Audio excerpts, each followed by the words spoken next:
saya Rashidan bin Harun, berumur 50 tahun, berasal daripada Negeri Sembilan.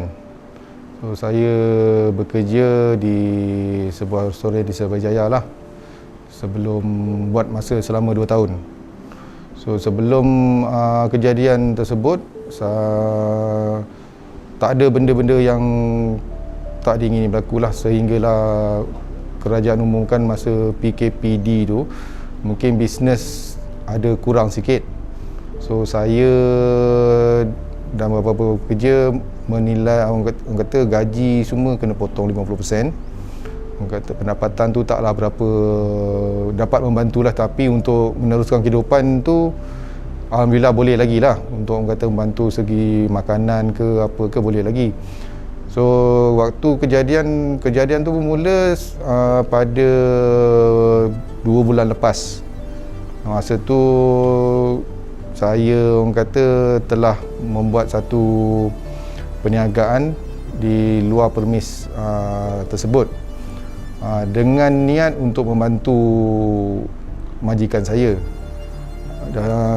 Konsep yang saya buat tu adalah konsep meniaga payung, meniaga meja. Jadi saya buat nasi lemak lebih kurang dalam 70 paket. Dan kalau habis nasi lemak tu, maknanya nilainya saya dapat 140. Jadi pada 140 tu saya akan bagi kepada orang yang bekerja tu sebanyak RM30. Jadi RM60 tu saya buat modal untuk seterusnya untuk besok tu lah. Jadi yang balance tu saya gunakan duit untuk membeli barang-barang kedai. Benda ni berlaku lebih kurang dalam 3 hari ke 4 hari lah, sehingga saya dikejutkan oleh majikan saya yang menyergap pekerja yang membantu saya tu dengan tak semena-mena. Dia telah mengambil segala barang-barang yang atas meja yang saya meniaga tu lah, dari segi kuih, nasi lemak dengan juga duit juga. Jadi lepas kejadian itu dia telefon saya dan mengatakan kenapa buat macam ni, padahal sebelum tu saya dah bercakap dengan dia kalau boleh saya nak berniaga kat situ untuk membantu dia. Jadi tidak diedahkan, sehingga satu masa tu pada hari yang sama saya telah dihalau keluar daripada apartmen yang saya tinggal, yang di mana apartmen tu saya juga ada membayar separuh daripada sewanya. Tak salah saya dalam pukul 6 petang dia halau saya satu keluarga lah. Jadi pada masa tu saya tak ada arah nak dituju, melainkan basement di bawah kapak untuk yang saya tinggal tu lah. Jadi saya bawa turun semua ahli keluarga saya ke situ, dan kami tinggal situ sampai daripada pukul 6 petang sampailah pukul 4 pagi. Dan pukul 4 pagi tu saya terima dari satu telefon daripada ketua daripada iTech, tak salah saya nama dia Cik Firhan, menyuruh anak buah dia memeriksa kami sekeluarga di bawah sama ada betul ke tak betul yang benda yang dah viral ni. Dan anak-anak buah dia telah menjumpai saya dan family. Dan pada ketika itulah saya dah dipujuk oleh sekumpulan anak muda ni untuk tinggal di office mereka. Jadi kami tinggal situ lebih kurang dari start pada pukul 4 pagi sampai kami lena lebih kurang dalam pukul 7 pagi saya sedar balik. Untuk orang kata untuk berehatlah sementara menunggu hari siang.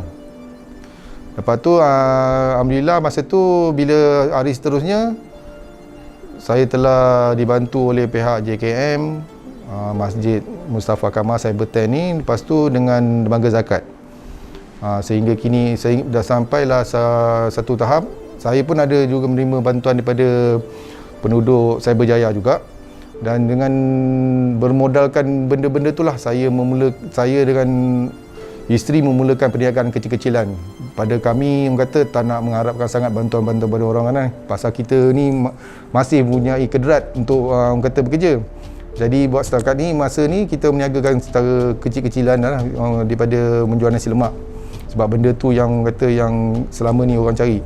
So sampailah sehingga kini lah saya buat benda yang menjual nasi lemak ni.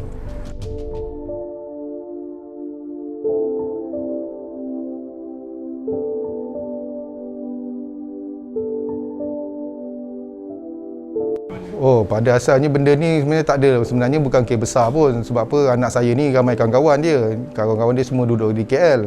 Jadi dia cuma bertanyakan pendapat dia lah, ke macam mana dia kan, saya dengan family saya dekat sini. Lepas tu dia snap gambar adik saya yang tengah tidur, anak saya tengah tidur tu. Jadi kawan dia macam tak percaya lah. Lepas tu tiba-tiba kawan dia, salah seorang kawan dia tu minta anak saya ceritakan daripada mula sampai akhir lah benda apa yang berlaku. Dan tak semena-menanya salah satu pada kawan dia tu, abang dia lah satu NGO di Kuala Lumpur. Dia yang memulakan upload gambar tu dan terus hantar kepada, tak salah saya, NGO bahagian Dengkel yang terima benda tu. Lepas tu dia akan snap terus pergi ke Cyberjaya Community. Jadi benda tu lah yang start, pada situ lah benda tu saya dapat lebih kurang dalam sekejap 15 minit je benda tu. Anak saya WhatsApp kawan dia, tiba-tiba 15 minit benda tu dah berlaku. Orang kata bukan minta diviralkan, tapi tak ada minat pun. Tapi atas bantuan kawan-kawan dia, dia kata macam orang kata tak munasabah. Masa tu kami di alam masa PKPPD kan. Jadi orang kata, mungkin NGO tu orang kata benda tu tak munasabah lah, benda tu majikan boleh buat pada kami. Itu je. Mulanya bisnes ni down, lepas tu dengan PKPD ni mungkin orang semua stres lah kan. Tapi pada pendapat saya, memang semua kita macam mana orang pun kita akan orang kata menerima tekanan yang hebat sangat. Tapi saya tak tahu pula macam mana pula dia tergamar pula buat macam tu. Tapi saya cuba nak explain kan, apa yang kami buat ni adalah untuk membantu dia. Tapi macam saya rasa dia tak boleh fikir panjang, dia tak boleh terima apa yang kita nak terangkan pada dia sebenarnya kan. Sebab tu saya cakap, kalau tu selalunya saya boleh lagi kata kalau bagi pendapat kat dia, dia boleh, mungkin dia boleh terima. Tapi hari tu dia macam orang kata dah hilang akal, tak boleh terima langsung apa yang saya nak terangkan. Itu yang saya tak tahu apa yang dia fikirkan. Itu yang sehingga jadi benda macam ni. Dan saya dengan 6 orang anak keluarlah. Masa tu kebetulan tak salah saya naik atas, anak saya yang kecil tu tengah makan, lagi 2 yang perempuan tu tengah belajar. Orang kata saya rasa macam terkilan sikit lah apa yang dia buat pada family saya kan. Lepas tu ombak kata orang, kalau dia tak fikir kalau saya dengan rumah saya tak kisah, tapi saya fikirkan pasal anak-anak. Jadi saya rasa yang saya kalau boleh anak-anak ni, saya kata tak, kalau boleh tak nak melibatkan anak, nak tengok apa yang terjadi pada mak bapak dia kan. Jadi mungkin emosi dia tu, tapi alhamdulillah lah, mungkin saya rasa dia orang ni mungkin faham lah apa yang terjadi pada kami sekeluarga lah. Jadi orang kata setakat tidur kat basement ke apa tu bukan perkara biasa. Orang kata memang tak pernah langsung. Jadi saya takut nanti dia punya trauma dia mungkin akan menjadi salah satu trauma pada dia je lah itu. Walaupun kita dah berkhidmat dengan dia 2 tahun kan, sepatut benda ni boleh bawa bincang, bukan tak boleh bawa bincang, boleh berbincang sebenarnya.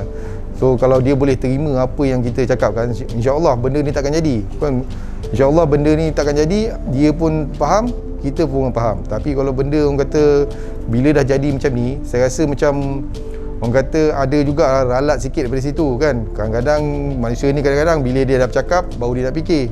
Bila dia fikir baru dia kata okey, bila benda dah lepas. Tapi untuk saya orang kata nak kenangkan benda yang dah lepas tu, sepatutnya saya tak nak fikir kan. Tapi bila dah benda tu orang kata berefek pada saya punya keluarga tu, saya rasa macam orang kata memang marah tu masih ada lagi lah kan. Walaupun dia nak tu, kalau cara logiknya lah, sepatutnya tak boleh buat family saya macam tu sebenarnya.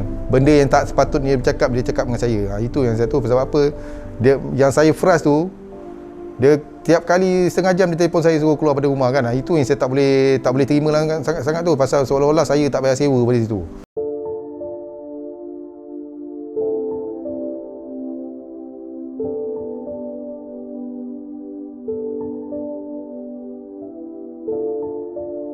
Lepas kejadian tu, saya dengan isteri orang kata alhamdulillah lah, orang kata dapat sokongan daripada penduduk Cyberjaya ni, komuniti dia orang memang kuat lah. Yang tu orang kata kita bersyukur pasal apa, dalam keadaan macam ni, yang time kita tak fikir pun kita ni orang kata lagi susah. Tapi bila dah dapat support daripada orang ramai ni kan, dari segi bantuan semua, so datang satu orang kata idea untuk orang kata why not kita ada kebolehan. Sebab apa, kita biasa masak kat rumah, biasa masak kat restoran, why not kita masak ni orang kata kita yang sendiri jual, kita yang buat orang kata perniagaan sendiri lah. So far buat masa ni, apa yang bantuan yang saya terima ni, saya kata alhamdulillah lah, saya gunakan untuk beli barang-barang kata seperti dapur. Sekarang ni buat masa sementara ni kita masak kat rumah belum mampu lagi untuk memiliki orang kata sebuah orang kata untuk central kitchen lah. Kalau dalam target tu kalau boleh kita nak cari modal dulu, so kita akan sewa satu dalam perancangan untuk sewa satu kedai untuk kita jadikan satu dapur yang kata yang core dapur lah. Sebab sementara ni kita masak pakai dapur rumah biasalah yang 2 tungku tu kan, yang tak kuat sangat pressure dia lah. Jadi pun kawasan orang kata ni kawasan rumah, so orang kata takut jiran-jiran nanti apa-apa, tapi alhamdulillah saya dapat orang kata jiran yang orang kata memahami lah. Ya, saya ada juga terima tempahan orang kata yang tu diuruskan oleh anak saya yang sulung tu, makna online lah, mana kita tak ada pakai Foodpanda. Jadi segala perantaran tu saya rasa saya orang kata dari segi kita punya kemauan lah, orang kata mana yang saya hantar tu saya tak charge apa-apa pun. Saya tak charge apa delivery charge, saya tak charge. Mana customer apa yang dalam menu tu berapa harga dia cuma bagi harga tu je. Yang COD lah, yang untuk penghantaran saya tak pernah charge. Tapi alhamdulillah saya dapat orang kata customer yang kata kadang-kadang kita katakan misalnya kita kata okey harga makanan akak RM10, apa dia bagi RM12, tak apa dia duit minyak RM2 kan. Okey tak apalah, itulah yang duit yang kata yang kita dulu saya buat orang kata pakai kereta, tapi orang kata saya tengok pun kadang-kadang bila kita susah ada orang kata lagi susah juga budak, so saya tarik lah budak-budak muda ni yang mana yang nak kat part time, dia tanya saya ada tak kerja part time kan. Okey tak apalah, saya bincang dengan orang rumah saya, bila kita dah berniaga ni ada sedikit orang kata untuk mampu boleh bayar rider tu, duit tu lah kita bayar untuk rider kan. Jadi saya sarankan kalau mana majikan lah yang mana ada pekerja tu, kalau boleh jangan orang kata jaga pekerja tu, jagalah. Kata kalau boleh jaga. Sebab apa, kalau lepas PKP kalau besok nak cari orang baru tak sama dengan orang yang lama sebenarnya. Dia akan itu benda yang akan begitu. Dan pekerja tu akan dapat ke tempat yang bagus, dia tak akan kembali ke tempat yang lamanya. Itu je.